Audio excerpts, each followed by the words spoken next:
Okay. Good morning.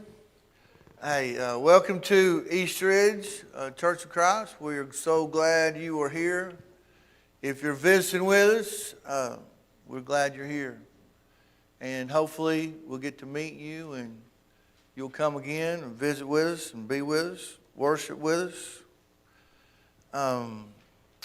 So if you were here Wednesday, I apologize. You're having to hear me twice in a 4-day span, so I feel for you. But that's the way it goes sometimes. We are studying Job. We're getting toward the end of the study. We're going to be reading from Job chapter 39 a lot today. If you want to turn that way. And we've been trying to learn some lessons from the study of Job and what we can take from it to change our lives, understand God better, to understand where we sit or stand in the big picture of the world.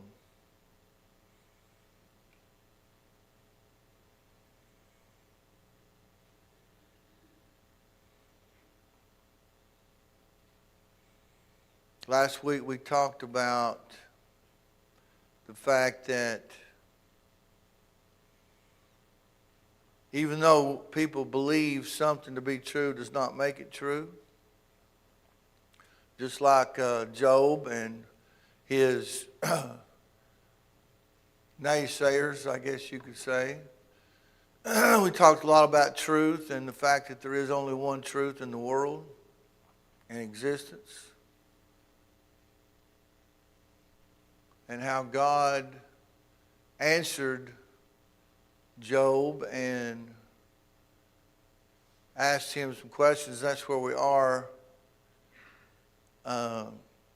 today. If you'll turn to chapter 39, it says, continuing with this thought of where are you, Job, or what do you know, which is pretty much nothing compared to what I know.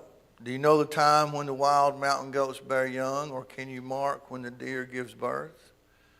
Can you number the months that fulfill? Or do you know the time when they bear young? They bow down, they bring forth their young, they deliver their offspring. Their young ones are healthy, they grow strong with grain. They depart and do not return to them. Or who set the wild donkey free? Who loosed the bonds of the onager, whose home I have made the wilderness, and the barren land his dwelling? He scorns the tumult of the city. He does not heed the shoals of the driver. The range of the mountains is his pasture, and he searches after every green thing. Will the wild ox be willing to serve you? Will he bed by your manger? Can you bind the wild ox in the furrow with ropes? Or will he plow the valleys behind you? Will you trust him because his strength is great? Or will you leave your labor to him? Will you trust him to bring home your grain and gather it to your threshing floor? The wings of the ostrich wave proudly, but are her wings and pinions like the kindly storks? For she leaves her eggs on the ground and warms them in the dust. She forgets that a foot may crush them, or that a wild beast may break them. She treats her young harshly as though they were not hers. Her labor is in vain without concern, because God deprived her of wisdom and not endow her with understanding.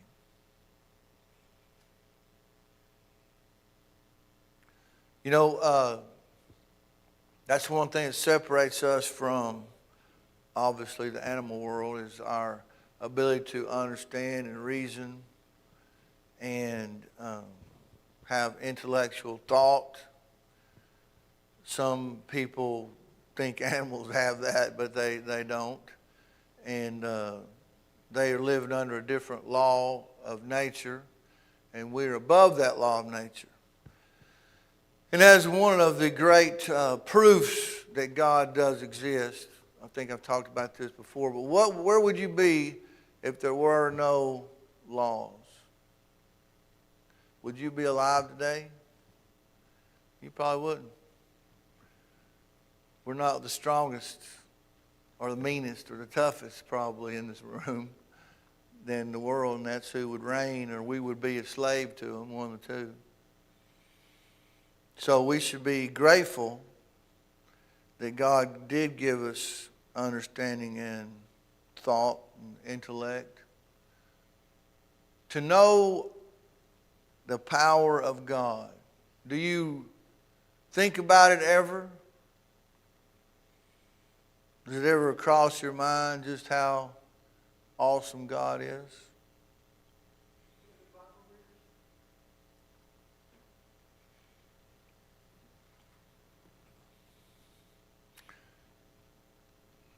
How much He really has a hand in every little thing. You know, Matthew says, not a sparrow falls to the earth without me knowing about it.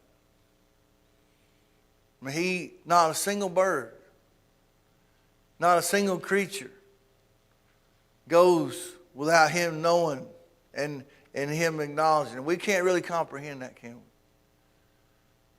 And sometimes we feel like He is so far removed from us. But when you think about it, think He knows every thought that goes through our mind. We don't hide a thought from Him. So when we have a bad thought or a good thought, He knows. He knows us better than we know ourselves. He knows our heart, doesn't He? Let's keep reading. It says, have you given the horse strength? Have you clothed his neck with thunder? Can you frighten him like a locust? His majestic snorting strikes terror. He paws in the valley and rejoices in his strength. He gallops into the clash of arms. He mocks at fear and is not frightened, nor does he turn back from the sword. The quiver rattles against him, the glittering spear and javelin. He devours the distance with fierceness of rage. Nor does he come to halt because the trumpet has sounded. At the blast of the trumpet, he says, aha. He smells the battle from afar, the thunder of captains and shouting. Does the hawk fly by your wisdom and spread its wings toward the south? Does the eagle mount up at your command and make its nest on high? On the rock it dwells and resides, on the crag of the rock in the stronghold. From there it spies out the prey, its eyes observe from afar. Its young ones suck up blood, and where the slain are, there it is. God is just basically kind of going through some things that Job has no clue about, and the fact that he is awesome, that He is God. And who is Job to question Him or accuse Him of unrighteousness or injustice? Last week we asked a question, do you want justice? Are you praying and begging for justice in your life? Or do we want just justice for our enemies? We just want justice for our enemies, don't we? I don't want justice for myself, but I want that guy that's evil or trying to do me in to have justice. But we forget that, and Charlie made a great point this morning, that our sin is no less than theirs. We all sin, and we're all sinners. And we are no better than anybody else. No better. We're not better. We have only, the only thing that we've done better is we have chosen to follow Jesus. Therefore, Jesus makes us better. Jesus makes us better. We're not better in our self. The only thing that makes us better is Jesus and the fact that we had the wisdom and understanding to follow him and obey him. And only with his blood and his righteousness are we better.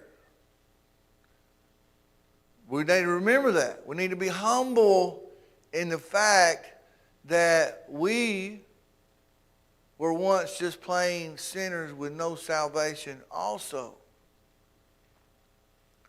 We need to quit pointing the finger so quick at sinners. We need to reach out instead of pointing. We need to have 4 fingers and a thumb reaching out instead of one. You know, a lot of times because we know the truth, we may come across, and I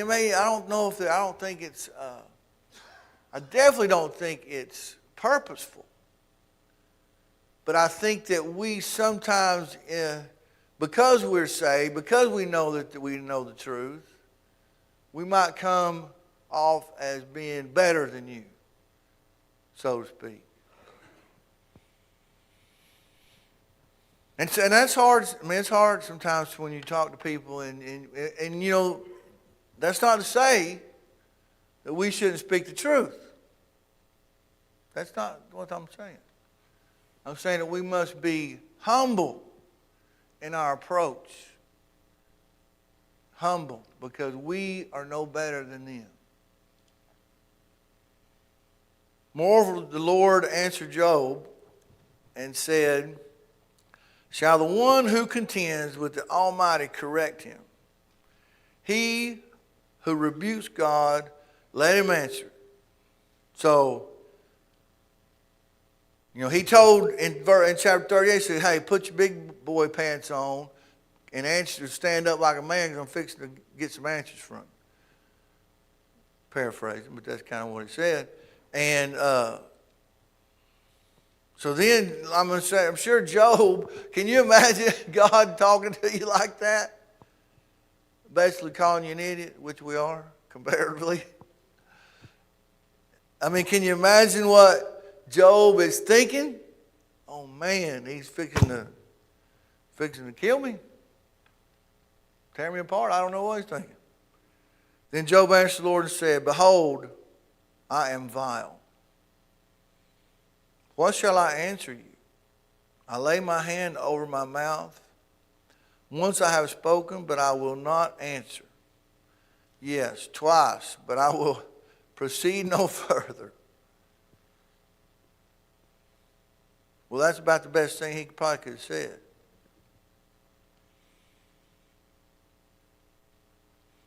So then God goes back again and said, "The Lord answered Job out of the whirlwind," like whoosh, and said, "Now prepare yourself like a man."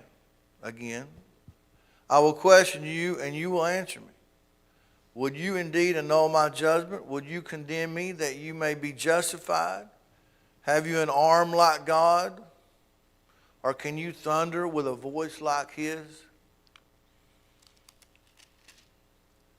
Then adorn yourself with majesty and splendor, and array yourself with glory and beauty. Disperse the rage of your wrath. Look on everyone who is proud and humble him. Look on everyone who is proud and bring him low. Tread down the wicked in their place. Hide them in the dust together. Bind their faces in hidden darkness. Then I will confess to you that your own right hand can save you.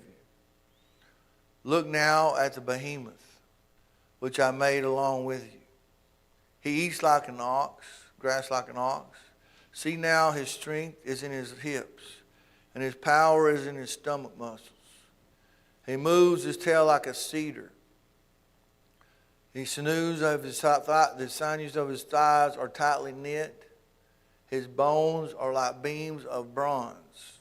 His ribs like bars of iron. He is the first of the ways of God. Only he who made him can bring near his sword. Surely the mountains yield food for him, and all the beasts of the field play there. He lies under the lotus tree. In a covert he reads of reeds and marsh.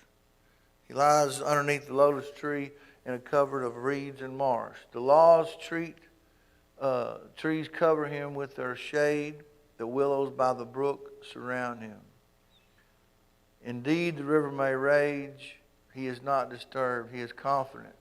Through the Jordan gushes into his mouth.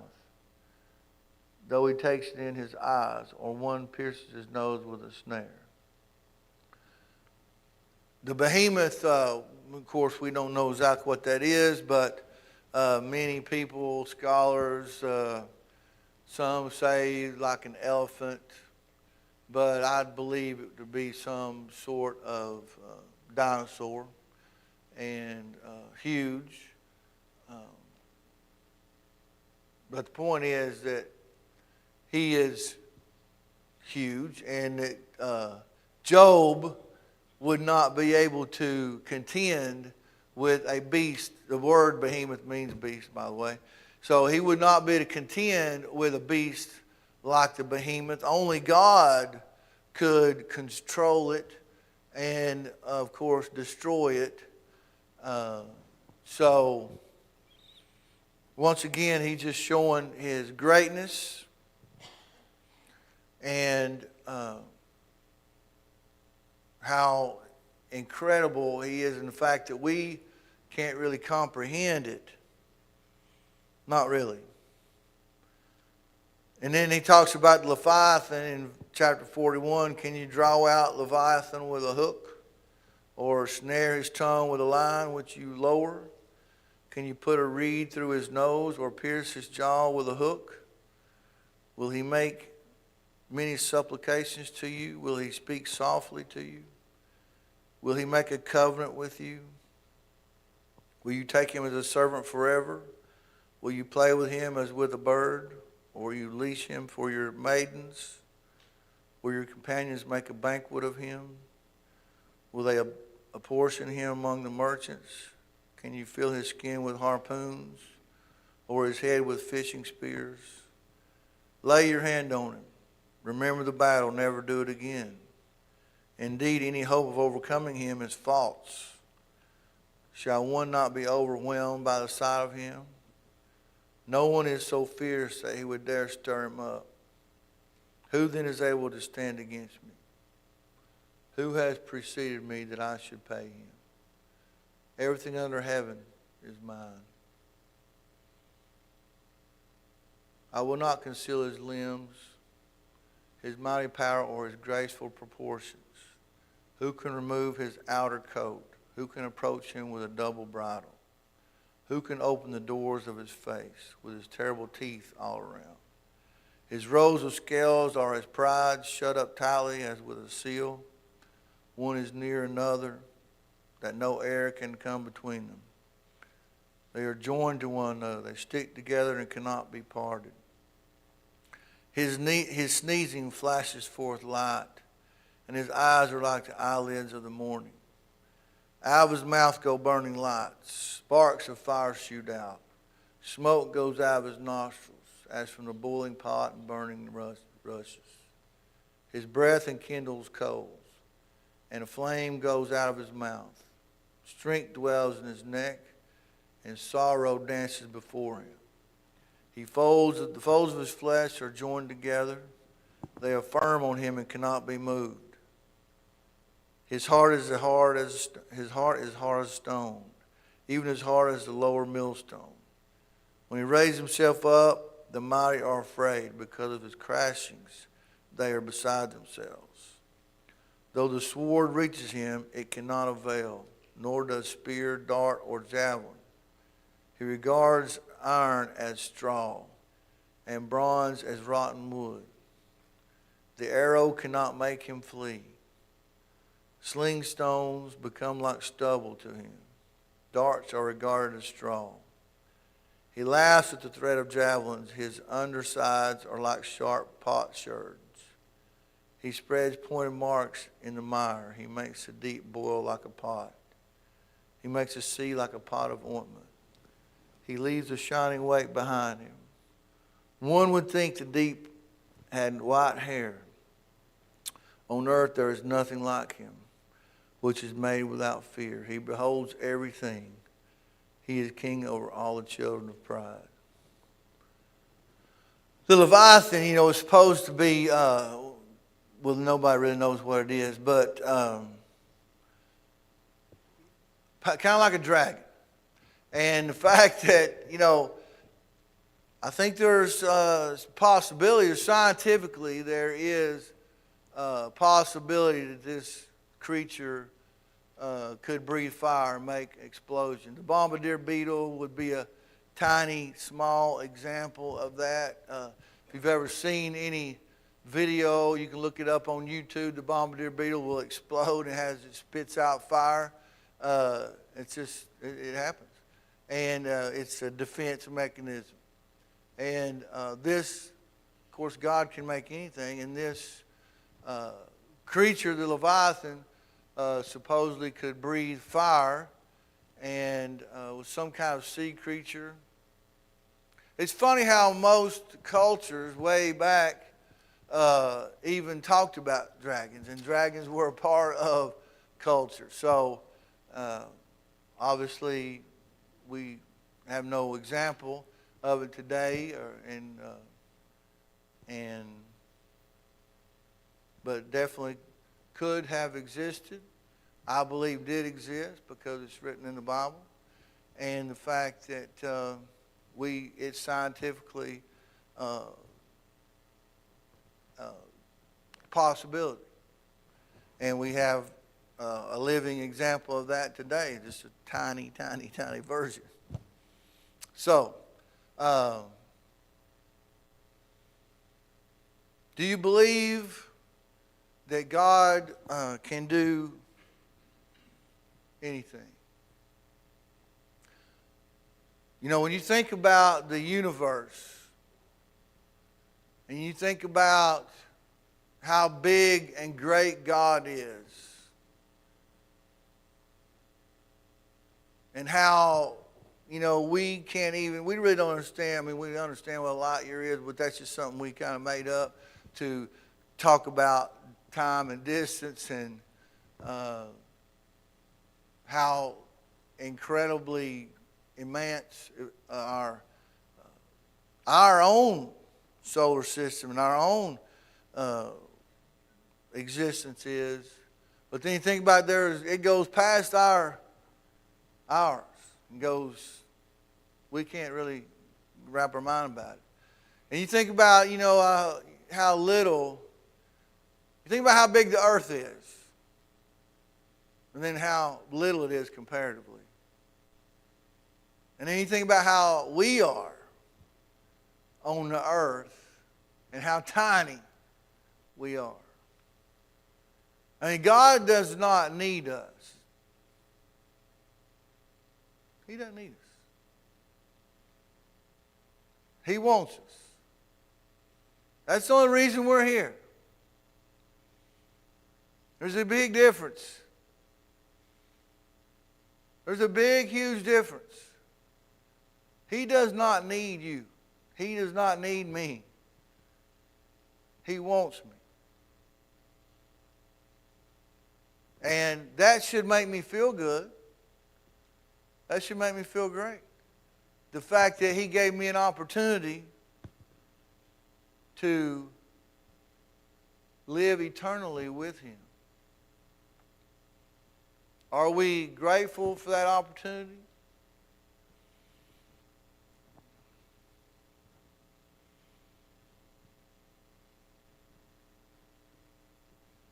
to think that God is everywhere all at one time, is that something that you understand?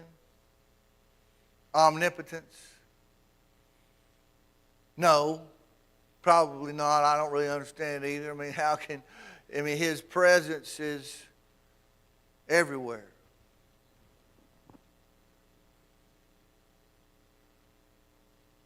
His omniscience, the fact that He knows every single thing. That He knows our thought even, not just our action. He hears all the prayers across the world of those Christians.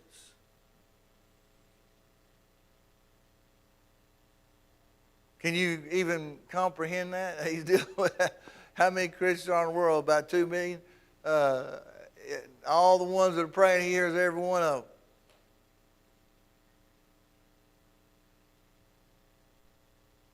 Do we understand His holiness?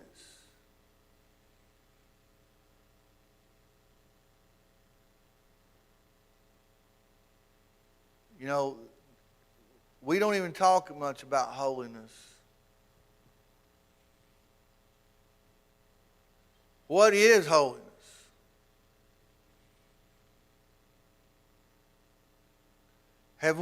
Do we try to live a life of holiness?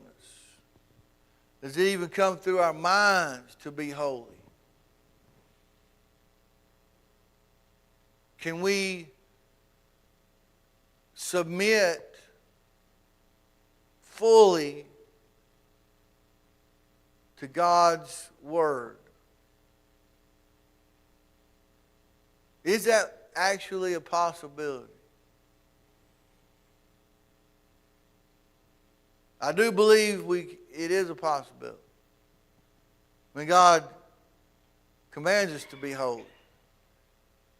But He understands that we can't really be holy without Jesus Christ, because we've all sinned.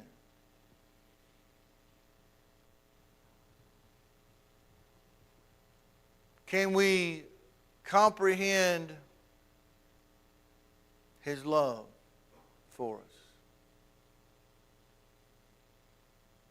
You know, it's for those of us who have been fortunate enough to have children, it is a blessing in many, many, many ways.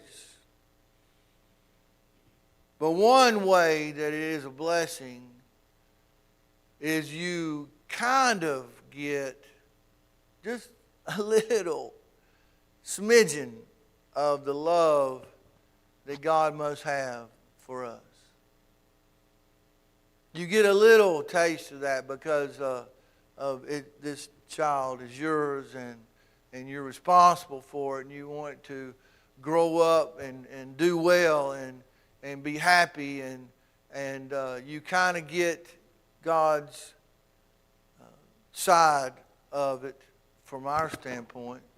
So I think that is one of the blessings of being a parent, and understanding what it means to be selfless. His love supersedes everything. If we did not have God's love in this world, even with all the bad things going on, and that have happened over the millennials, where would we be? If evolution really occurred and there is no God, do you think this world would look like it does? Do you think we'd be sitting in these pews? Why would we? That would be stupid, waste of time. And we would have no concern about spirituality. And that would be weird. That goes against all laws of nature. If there was no God, the church would not exist. Why would it? I mean, it's strange, really. You know, it takes more faith to believe in science and evolution than it does to believe in God, by far. If you really study much science, you understand that there is really not these theories, so to speak. Most of them, they can't even test them. And they're really just hypotheses, is really what they should call them. The hypothesis of evolution is really what it should be called. But, it's creation, evolution. Which one are you going to believe? The Bible says you can look around the earth and understand there's a designer.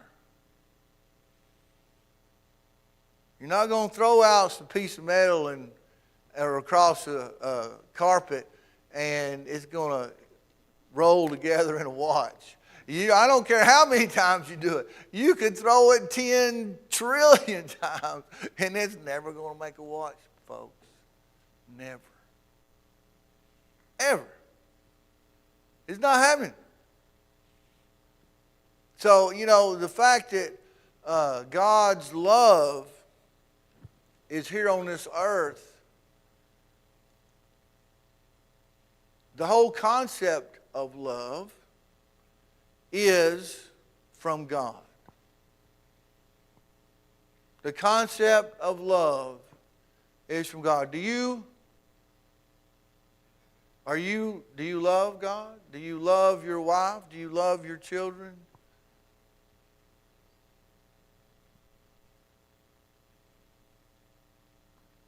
If you do, then be thankful to God.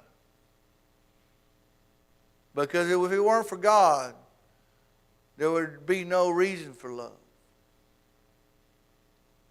It would only be for survival. If we evolved.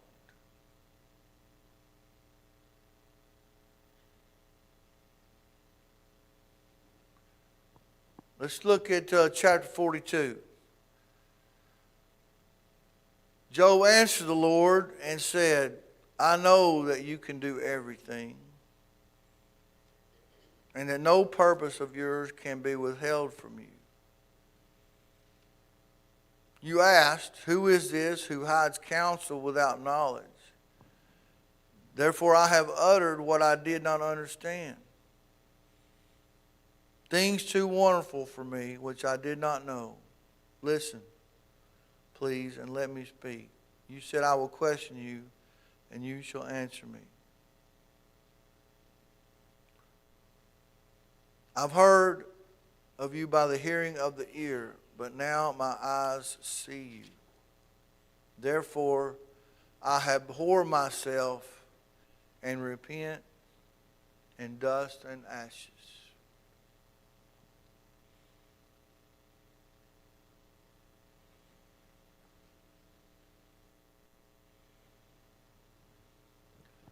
Do we live a life of repentance?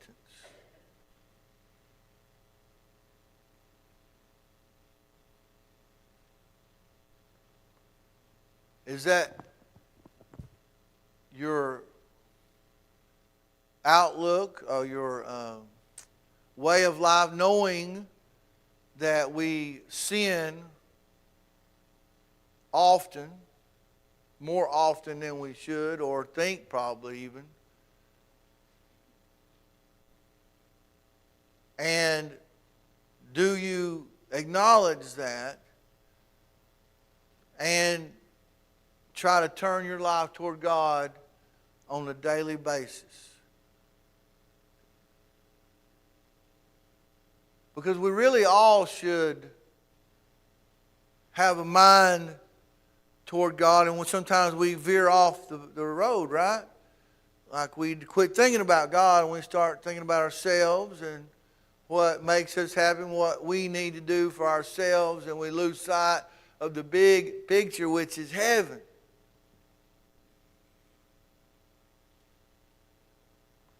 How far removed from our train of thought is heaven? on a daily basis. Yeah, when you come to church, we talk about heaven, we think about heaven. Then Monday morning, we thinking about heaven, we thinking about God, we thinking about spirituality. Are we walking after the Spirit? Or are we walking our flesh come Monday morning? What drives us every day? What gets us going? What gets us up and motivates us to continue on?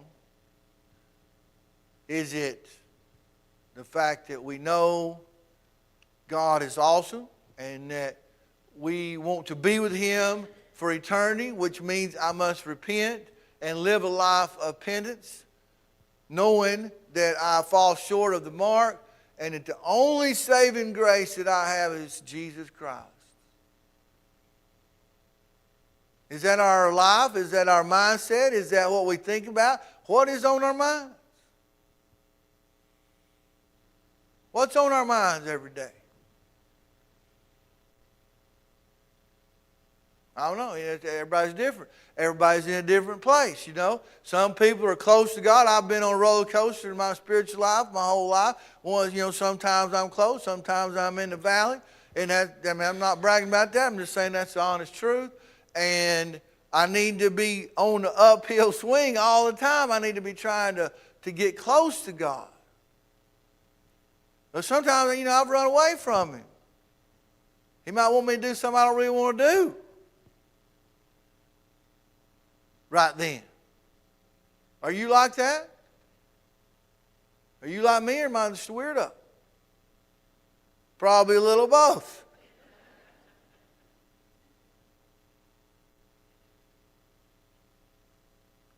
Think about how, here I had a guy talk to me last Sunday.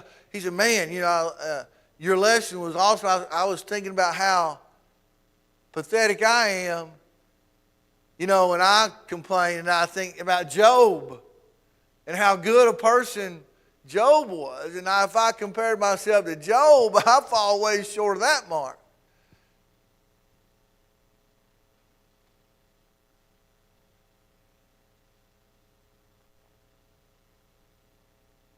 It's still hard for me to understand the fact that God allowed Satan to do it to him. Do I like that? I don't like it. I don't. I know Job did. He didn't like it. But who are we? That's kind of what we're getting at here.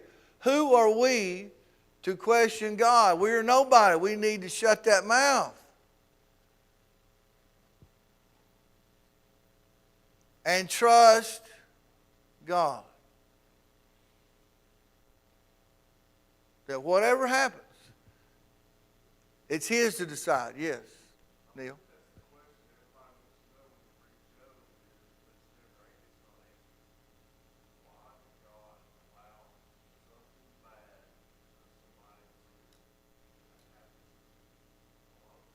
Yeah. We're going to talk about it some more in the next couple of weeks. God does not answer it specifically. But He obviously had a reason. And some of that reason is to write it down in here. So we'll know when we go through suffering, we are not near the person that Job was. And he had to take it and did not have a right. Here, people don't like this, but it's just a fact. We have no rights. You do not have rights, man. You don't have rights. You got no rights. Why? Because God is a creator. He can do whatever He wants to do. Sometimes we don't understand that. And I think that's part of this whole study. We have no rights. We have no right to heaven. We have no right to church. We have no right to anything unless it's God-given. And sometimes we don't like that because we think we're good or something. We think we deserve something. Yeah, I tell you what we deserve. Hell, we deserve hell. Hell. That's what we deserve. That's what we deserve. We don't think about that, do we? We don't think we deserve hell. I'm a pretty good person. I don't deserve hell. Yes, you do, because you broke the law. You broke the law. We deserve hell, not heaven. I think that's what Job is all about. The fact that it doesn't matter. You think you're good, you're not good. You have sinned. You have broken the law. You have transgressed. And except it's for God, you have no hope. We have no hope without God. We have no hope without Jesus Christ. So yeah, should Job have repented? Certainly he should have repented. He accused God of doing evil to him, to being unjust. And he was not unjust. He wasn't even just in the fact that that happened to Job. Job deserves worse. He deserves death. He deserves hell. That's what justice is. That would be just. But Job didn't get justice. He still had some mercy, even though his life was terrible. Don't get me wrong. I don't want to go through that, man. I would die if I went through that. I would not be as strong as Job. But the fact I do understand this about my life. I do understand that. I don't know if everybody gets that, but I get it. I believe that. God is in control. He has the right to do whatever He wants to do. He created this world. He can burn it up in a second. He can take it out in a flash. He can destroy my life in 2 seconds. It's His business. I don't deserve anything. Well, I deserve some things, but it's not anything good. But I'm grateful. With all my heart, I'm grateful. I should be more grateful. I should not ever sin. I mean, if I really thought about it, I wouldn't do stupid stuff. I wouldn't be selfish. But I lose sight, just like all of us, of why I'm really here. I think this book is about, truly, we must never forget our place. We must never forget our place.